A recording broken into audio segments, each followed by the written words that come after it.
Ser podcast.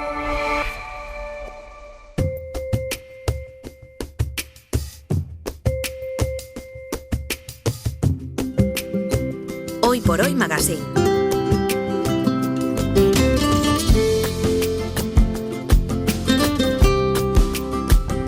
Ser podcast. Cuando Donald Trump dice que España no juega en equipo, es evidente que no conoce al equipo de los ministros de Ciencia y Tecnología del Hoy por Hoy. Nuño Domínguez, ¿qué tal? Muy buenos días. Buenos días, nos vas a meter en problemas. Jaime García Cantero, muy buenos días. Muy buenos días. Bueno, pero que te señale Donald Trump tampoco está mal. Sí, bueno, es, ¿no? Claro, mira cómo está el presidente. Mira, pues sí, ha hablado hace un ratito, ha contestado a lo de otra vez la nueva amenaza y el presidente dice pues que... Qué fantástico, a mí me encantaría que nos dijera algo Donald Trump. Claro, que no, que le bien. traduzcan, por favor, porque o sea, no tengo ninguna duda de que no conoce ningún otro idioma que no sea el suyo, que le traduzcan este espacio y a ver si tiene algo que decirnos.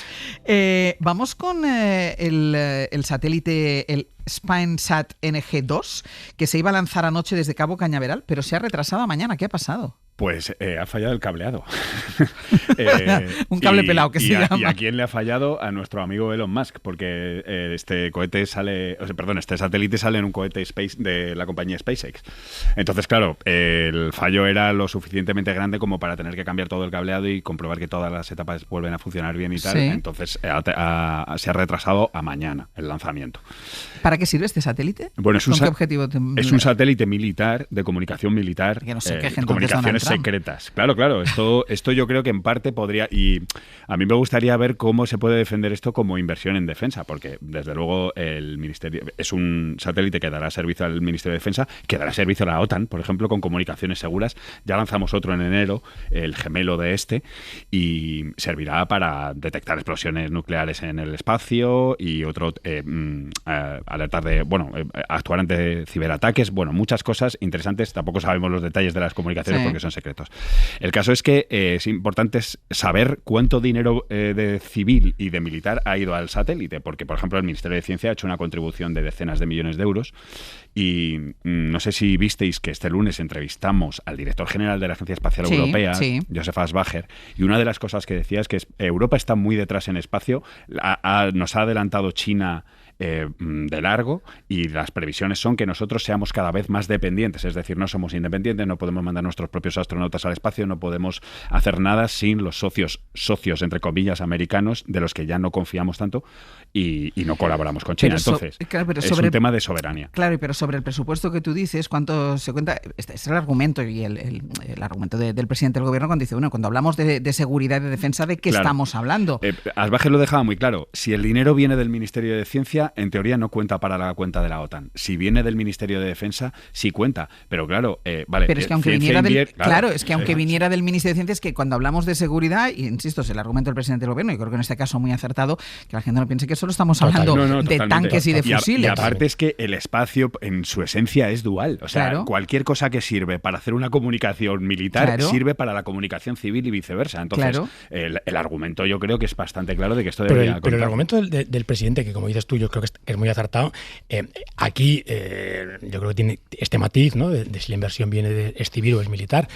Yo estoy contigo y con el presidente en que cualquier cosa que pueda servir para lo militar debería contar como militar. Aunque el presupuesto salga de otro ministerio. Absolutamente. Pero es que además, incluso las cosas más obvias, como las armas, yo creo que es muy importante entender que esto no solamente va de cuánto gastas, sino de cómo lo gastas. Vimos el martes la noticia de Ucrania, ¿no? Como Ucrania se jacta, luego esto veremos cuánto tiene de verdad, pero lo ha sacado todo el mundo, con un dron de $700 has tirado un helicóptero que vale 6 millones. Esta es una pregunta interesante. ¿Vamos a invertir en drones que valen $700 o vamos a invertir en helicópteros y aviones que valen 6 millones? Sobre todo cuando Estados Unidos, en lo que es bueno fabricando, es en aviones de 6 millones. Hay un ejemplo clarísimo ahora, que son los aviones no tripulados, ¿no? Los aviones no tripulados, que todos tenemos, incluido España, son fabricados en Estados Unidos. El Predator. España compró 4 Predators, 200 millones por 4 Predators. La competencia que se está fabricando hoy al Predator, por ejemplo, el avión que estaba fabricando Helsing en Alemania, aparte de ser alemán, vale... Veremos al final finalmente cuál es el dato, porque aún no se sabe, pero seguramente 50 veces menos. Esto es otra vez la pregunta. Vamos a comprar innovación europea más moderna, más barata, más competitiva, o vamos a seguir comprando a los grandes gigantes americanos. Porque esto tiene mucho de eso, de claim publicitario, de compra, sigue comprando a los de siempre. Pero sobre esto también hay que decir algo importante, que Europa también está muy por detrás, por ejemplo, de Estados Unidos o otras potencias, en gasto en defensa en espacio. Es decir, los ministerios de defensa tradicionalmente gastan en armas, aviones, toda la cosa clásica que tú mencionabas, y no tanto en innovaciones, ¿no? De todas formas, detrás de esto, y esto podría ser la continuación del abierto prácticamente, detrás de esto lo que hay es que Estados Unidos, que Donald Trump quiere que compremos en Estados Unidos. Va solo de esto, ¿sabes? Que solo le falta decir los nombres de las cosas que tienes que comprar. Sí, el catálogo. Aquí tiene el catálogo, compre usted esto.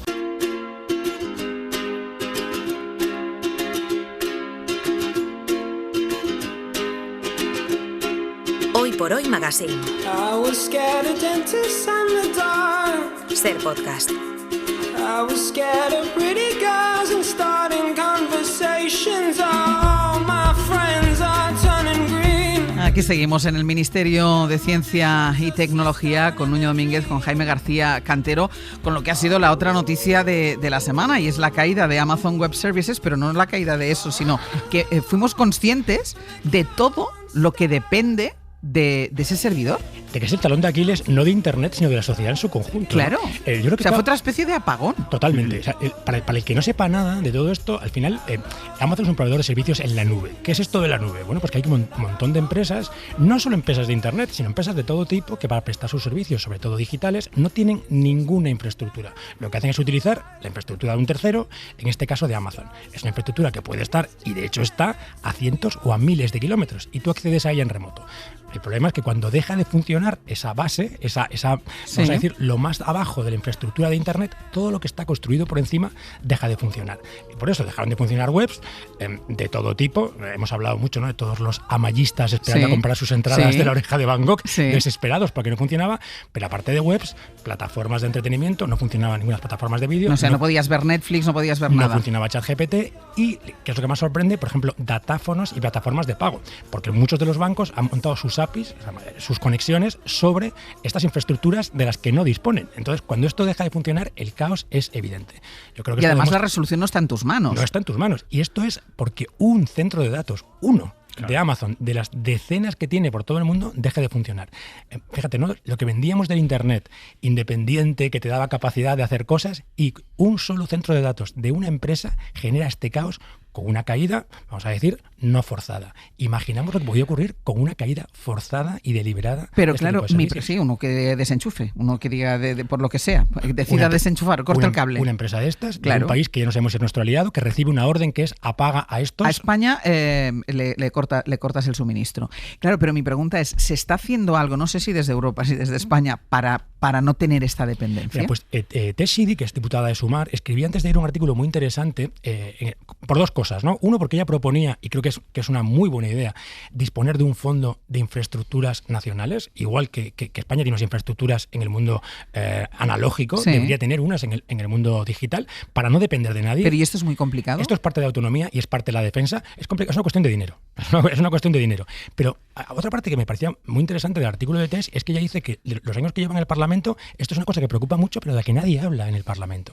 ¿Por qué, si realmente estamos tan preocupados por todo este tipo de cosas, nos cuesta tanto ponernos de acuerdo en algo como esto? Que, volviendo a lo anterior, claramente debería ser presupuesto de defensa y de autonomía. Claro. Porque no tener este tipo de cosas te hace más dependiente de países y empresas que ya no sabes si son tus aliados. Y ahí creo que hay muchas cosas que tienen que pasar. Es que son muchas dependencias las de Europa. Hablábamos espacio, datos, tecnología, pero también armamento. Es decir, cada vez estamos más emparedados, ¿no?, en un mundo de China, Estados Unidos. El caos que tienen estos servicios, porque pensemos el tema de los medios de pago. Yo creo que todos nos hemos acostumbrado, no sé cuántos de nuestros oyentes salen de casa sin nada de efectivo. Yo creo que esto fue uno de los problemas el día del apagón, que la gente no tenía dinero en efectivo. Exactamente. Pues un apagón que viene de fuera, que no es capaz de resolver. Amazon es verdad que dio respuesta bastante rápido, fue una cuestión de horas, pero en esas horas el tema se complicó bastante. No, y sobre todo este punto que tú dices, ¿no?, cuando el apagón puede ser involuntario, como en este caso, que fue un fallo, pero también puede ser voluntario el apagón. O puede ser un ataque. O puede ser un ataque, exacto, o puede ser un ataque. Insistimos, esto es una infraestructura que no es pública, depende de una empresa extranjera. Y como Amazon otras, tiene cloud Google, tiene cloud mucha más gente. Esta ha sido la gran sacudida de la semana en el mundo de la tecnología y en el mundo de la ciencia. El oncólogo Manuel Esteller, considerado el investigador de cáncer más influyente de España, abandona la dirección del Instituto de Investigación Josep Carreras entre acusaciones de utilizar recursos que no le correspondían, Nuño. Sí, ha habido una investigación del diario Ara sobre, que ha desvelado que ha habido 2 auditorías internas en el centro y que una de ellas sí encontró que los fondos que estaban destinados a un grupo o a otro de investigación al final acababan siendo utilizados por otro, que era el de probablemente el de Esteller, y esto provocó en parte que él dejase de ser director el verano pasado. Y en el interín desde verano ahora, él ha estado buscando otras opciones y ahora ha dejado en el contrato ICREA, que es el contrato más prestigioso para científicos que tiene la Generalitat de Cataluña, que va dotado con bastante dinero, porque se va a Estados Unidos, a la Universidad Estatal de Ohio, a empezar a investigar allí y ser el jefe de investigación en cáncer, etcétera. Entonces, bueno, pues es sorprendente que se ha hecho todo como un poco... Sí. ¿Se ha tapado todo un poco? No sé si tapado. Bueno, desde luego no ha habido... por ejemplo, Esteller sí que ha hablado... Es curioso que ha hablado con otros periódicos que no es el Ara, que es el que ha destapado esta información. Pero él ha dicho que esto no... que son informaciones a las que él no da crédito y que simplemente él ya tenía decidido irse a Estados Unidos. La verdad es que desde fuera es raro que una persona de la talla de Esteller de la potencia de Esteller decida de repente irse a Estados Unidos a una universidad. Hombre, pues que tampoco, o sea, no, por supuesto no es mala, pero... Y además ahora a Estados Unidos. Ahora a Estados Unidos. Y renunciar cuando está intentando volver todos los científicos. Es el camino de vuelta, pero y especialmente renunciar a ese contrato y crea que de verdad que es una chapa de calidad para los mejores científicos. Y además está muy vinculada al gobierno de Cataluña y a Cataluña en general. El director del Centro de Investigación de Bellvitge, donde se formó Esteller, que se llevó con él a 20 colaboradores, ha dicho al diario Ara que Esteller tiene un estilo de liderazgo que gasta muchos recursos a todos los niveles. ¿Esto qué quiere decir? Bueno, necesitaba mucho dinero, tenía muchas investigaciones y en parte las auditorías lo que decían era eso, que cambiaba, que un grupo de investigación de su instituto recibía fondos privados, por ejemplo, y al final se acababan utilizando para él, para fichar a su gente. Bueno, un poco un modo, tal vez, un modo de liderazgo un poco autoritario, ¿no? Tal vez. ¿Tiene similitud con el caso de María Blasco? Sí, es a lo que iba, porque también ha habido denuncias de cierto terror en el instituto, de presiones, de incluso denuncias de acoso que después, no fueron continuadas, con lo cual no puede decirse que fuese acoso, pero desde luego sí que hay algunas similitudes. Desde luego Esteller no se agarraba al cargo, como hizo María Blasco, porque Esteller ha buscado su salida de la forma más... ha puesto tierra de por medio. Vamos con temas de inteligencia artificial. Ahora mismo desarrollan inteligencia artificial Google, Meta, X, Anthropic y OpenAI, pero la carrera parece organizada para que al final solo quede una. ¿Por qué el desarrollo tecnológico al final acaba tendiendo al monopolio? Bueno, yo creo que Internet, hablábamos ahora mismo del tema de la nube, lo ha demostrado, ¿no? Que hay un artículo mítico de McKinsey, que son una de las compañías que susurra a los oídos de estas compañías, que se llama el Winner Takes All, y teoriza sobre esto, ¿no? Que los mercados tecnológicos necesitan de tales inversiones y de tales volúmenes que es muy difícil competir si no estás entre los 2 o los 3 primeros. Y la consolidación es brutal. Pero yo creo que la carrera, aparte de esta carrera entre las empresas, hay una carrera absolutamente política o geopolítica en torno al liderazgo como país en todo esto. Una competencia en la que básicamente están Estados Unidos y China, en el que hay alguna gente más, en el que Europa ni está ni se le espera de momento, pero en el que empieza a haber derivadas muy interesantes como con este símil en torno a la guerra nuclear, ¿no? En Estados Unidos se empieza a hablar cada vez más del proyecto Manhattan en inteligencia artificial. Es decir, lleguemos o no lleguemos a esa inteligencia artificial todopoderosa capaz de acabar con nuestra especie, si se llega, que lleguemos nosotros, ¿no? Que es esta visión, y no el enemigo. Entonces, esta visión y esta carrera que va más allá de las empresas, que involucra a las empresas, sobre todo en Estados Unidos, OpenAI está muy cercana al gobierno de Estados Unidos, pero que empieza a dibujar un futuro momento en el que esa similitud con cosas que hemos vivido vuelve a aparecer, le hemos hablado aquí muchas veces, ¿no? Como esto empieza a parecerse mucho al mundo de la Segunda Guerra Mundial. Al mundo analógico. Al mundo analógico, pues es un tema. Es decir, bastante... podemos estar ante una inteligencia artificial que quede una norteamericana de Estados Unidos y una china. Claro, sobre todo porque cada vez hace falta más capacidad de cómputo, datos.